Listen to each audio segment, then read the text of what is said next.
zetu tulimtazama tukamwona, aliishi maisha ambayo kwetu tulitamani yalikuwa mazuri, na naamini ya kwamba na vile vile Mungu alipendezwa naye ndiye akamtoa katikati yetu kwa njia ambayo alitaka.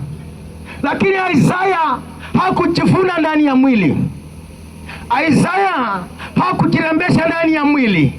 Yeye alijaribu kuona kwamba katika kuishi kwake yeye anampa Mungu tukufu, na hata katika kifo chake cha leo, wacha kifo chake kumpe Bwana heshima. Haleluya. Ole wao wapendao kufanya sarakasi na mila na desturi juu ya mwili ya yule aliyelala. Na kuuliza wewe unaotamani kufanya desturi na mila juu ya mwili aliyelala, unasifanyia udongo huu kimila. Huu ni udongo na usimeondoka, unaofanywa kimila iende wapi? Toka ndani ya mila. Mtumishi wa Mungu amesema mahali hapa ambapo ilikuwa ni sehemu ya mahubiri yangu katika kitabu cha Maombolezo mlango wa 5 mstari wa 7. Baba zetu watenda dhambi na hawapo, na sisi sasa tumechukua uovu wao. Hebu chunguzeni wazazi wetu ambao hawapo. Kinachotukula ni yale ambayo matamushi, nadhiri, usemi, maagano tuliyoweka katika jamii.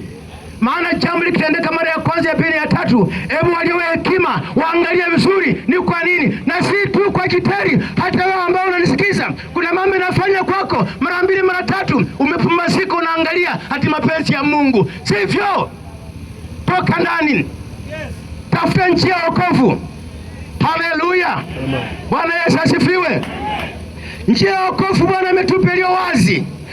Tukiangalia katika kitabu cha Mwanzo, watu waliishi miaka 900 na kitabu cha Kutoka miaka zikaanza kupungua kwa sababu ya ujeuri, kwa sababu ya tabia za mwanadamu, dhambi kasidi ulimwenguni.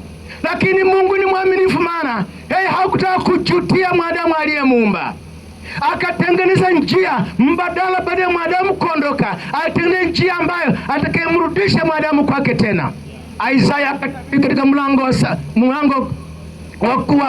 wa 14 mstari wa 7:14, na akasema, na atazaliwa namna gani? Bikira atapata mimba, atazaa mwana, na watamwita jina lake namna gani?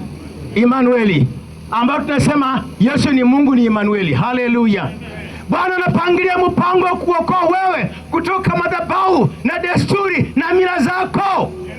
Bwana Yesu asifiwe. Lakini mwili unanichauri, mwili unakutia kiburi. Matendo ya mwili wa Galatia 5 mstari wa 19 inakwambia mambo machafu sana. Mwili umekurembesha, una uasharati, una uchafu, una ugomvi, una ulevi, una rasa ulimwengu. Toka ndani ya matendo ya mwili uone Yesu. Hatuwezi kujifaridi na dini yangu. Adini dini ya kutoka kwetu. Adini dini, mimi ni Mkatholiki, mimi ni MUPC, mimi ni MPCA, mimi ni Mwanglikana. Hiyo yote majivuno kwa upande wa mwili. Toka ndani ya mwili. Haleluya. Bwana Yesu asifiwe.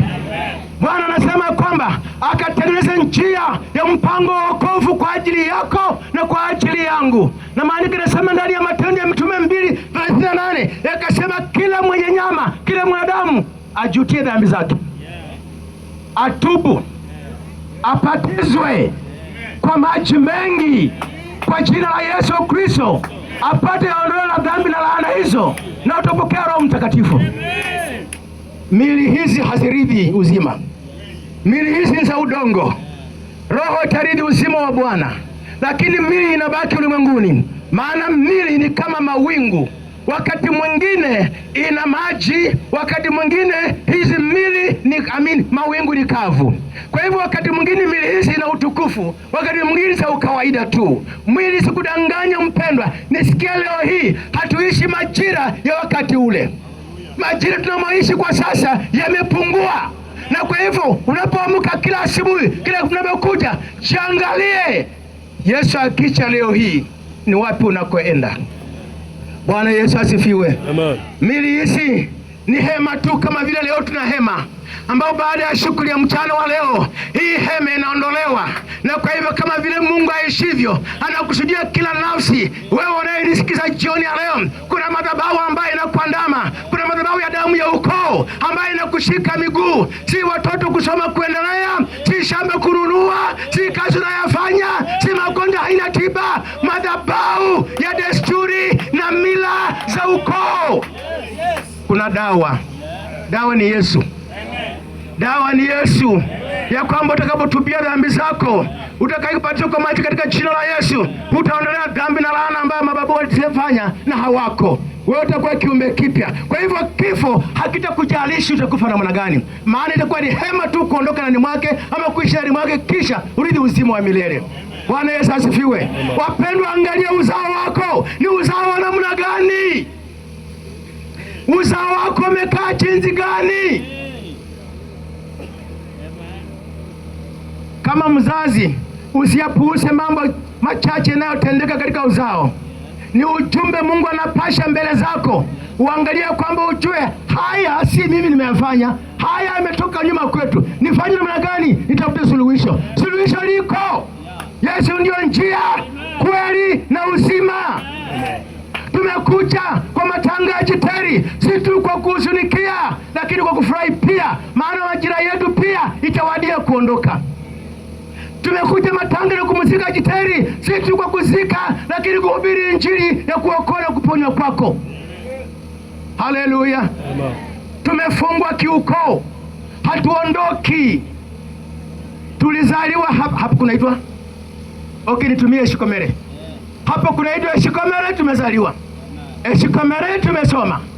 Shikomere tumeoa. Shikomere tunafanya kazi. Shikomere tunakufia. Hauoni ni madhabahu? Hauoni madhabahu inakushika? Alafu madhabahu ya Shikomere na matangazo, maagano ya kijamii ya mababu imekishika. Watoto kiondoka hawarudi. Amen. Haleluya. Watoto wakisoma hawafaulu kazi. Watoto wakienda university wanakufa. Umeuza shamba nyumbani, anaenda kusoma, anaenda anaajiriwa kazi mwezi mmoja, mwezi wa pili amekuwa rejected, amekataliwa. Roho ya kukataliwa inawafuata. Baba zetu walitenda dhambi na hawapo, na sisi walio wadogo ama watoto tumeutwaa uovu wao. Tunaumia kiujinga. Na kupa suluhisho la mwisho. Geukeni, badilikeni, wacheni desturi na mila, wacheni tabia za mwili. Mwili huu ni wa udongo, unaondoka hivi karibuni. Tusimame. Amen. Haruni Hasabuli.